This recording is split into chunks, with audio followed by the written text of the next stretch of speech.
Nous continuons notre liste de tutoriels autour du logiciel Awacor et on va continuer sur le chapitre du NetView, à savoir la scrutation de vos segments réseau sur votre installation, la scrutation des adresses IP, des équipements en IP, que ce soit Modbus ou autre. On peut surveiller à peu près n'importe quoi à partir du moment où l'équipement est connecté à votre réseau. Et on va voir comment interroger et rajouter un équipement Modbus directement à votre projet. Pour cela, je retourne dans la vue réseau et pour cet exemple, nous avons un simple segment composé de 3 adresses trouvées en 1.1, 1.100 et 1.222. Vous remarquerez que pour cette dernière adresse, l'icône Modbus a été automatiquement affichée.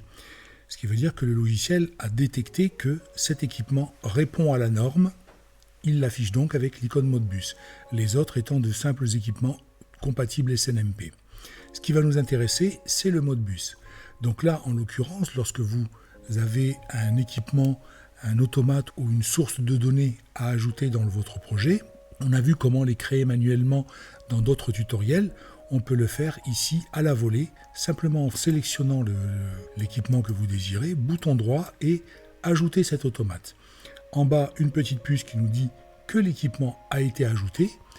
Je vais pour vérifier ça dans ma liste des API ou des PLC et je vois qu'une fiche a été créée PLC 192.168.1.222. Pour l'instant, je n'ai pas besoin qu'il soit actif, donc je le décoche, je valide et on va voir maintenant sa configuration. Donc déjà au niveau de la connexion, il nous a bien choisi Modbus TCP. L'adresse IP a été remontée ainsi que le numéro de port, le numéro de station et le timeout par défaut. On peut d'ailleurs dans notre cas, faire un test ICMP pour voir si l'équipement est bien présent. Le ping est actif, c'est bon, il apparaît en vert. On va faire un test de connexion en Modbus. Ça apparaît en vert également, c'est une simple connexion et déconnexion, juste pour dire on répond à la norme ou pas. Parfait. Des tags, il n'y en a pas. Par contre, on peut tout de suite faire une découverte pour cet équipement que l'on ne connaît pas. Alors ici, par défaut, on peut demander les 1000 premiers bits, words ou flottants. On va limiter la case, on va simplement faire un test sur les 100 premières adresses, c'est-à-dire de 0 à 99. On choisit de découvrir quoi? Des bits. Je vais tout simplement maintenant cliquer sur le bouton découvrir. Et là, vous remarquerez que nous avons les adresses dans la première colonne, les valeurs dans la deuxième. Évidemment, il n'y a pas de tag name, on ne sait pas en Modbus communiquer directement le nom des tags adresse par adresse. Ça ne fait pas partie du protocole. Donc ici, les noms des tags, il va falloir les rentrer à la main. Mais on voit bien qu'il y a des adresses et des informations plutôt différentes sur toutes ces cases. Donc ça veut dire que quelque chose est vivant là. On va cliquer sur les mots. Pareil, je fais une découverte, toujours entre 0 et 99. Et là, effectivement, on voit des valeurs à nouveau. Donc ça veut dire que cet automate contient bien quelque chose, il vit, il y a quelque chose d'actif. On peut demander éventuellement des réels aussi. Je vais faire une découverte.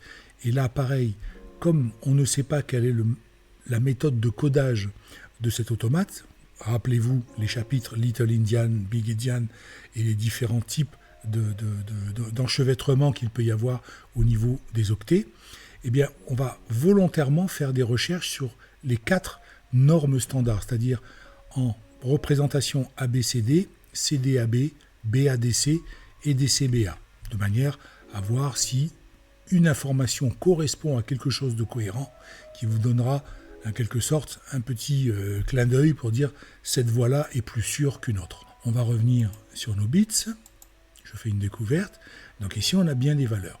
Là, vous voyez que nous avons ajouté cet automate et que nous avons effectivement des registres en interne qui vivent. Je peux aussi revenir sur Networks.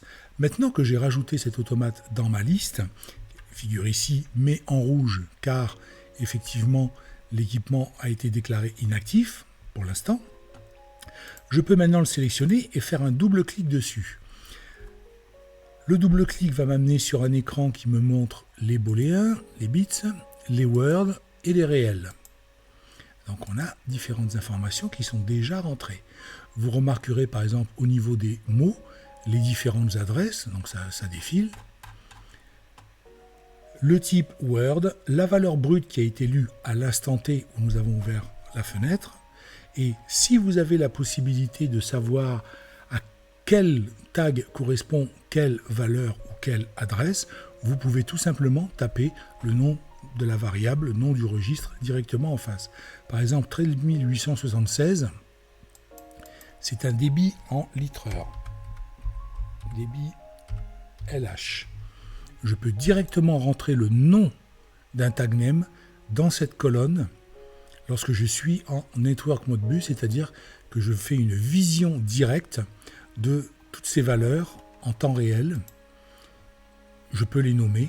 Il a automatiquement rajouté MW4 derrière, l'adresse standardisée. Et si je vais dans ma liste de tag name, liste habituelle, vous remarquerez que débit LH a été créé, adossé à l'automate PLC 192.168.1.222, c'est le nom qui lui a été donné par défaut. C'est vrai que ce n'est pas très parlant. Donc je retourne dans ma liste de PLC, je retourne dans cet automate et je vais l'appeler prod pasto. Voilà, ce qui est déjà un peu plus parlant. Si je retourne maintenant dans ma liste de tags, j'ai bien donc débit LH qui est adossé à l'automate prod pasto. À moi maintenant d'indiquer l'unité, donc là en l'occurrence ça va être des litres heure, ainsi que le nombre de décimales, 0, ce sont des entiers, la valeur minimale, maximale, etc. À moi aussi de mettre un filtre s'il y en a un, des alarmes, des seuils, une durée de conservation, etc. Donc vous voyez que par la vue sur le réseau, on peut à la volée rajouter un équipement, Modbus, et puis pour celui-ci, automatiquement créer à la volée les tag names, si vous les connaissez bien sûr, en fonction des mots, des bits, des réels, etc. Vous pouvez directement les créer dans cette table-là. C'est la table qui correspond à ce qui a été lu juste l'instant d'avant dans l'automate visible sur le réseau. Donc vous pouvez tout créer à la volée.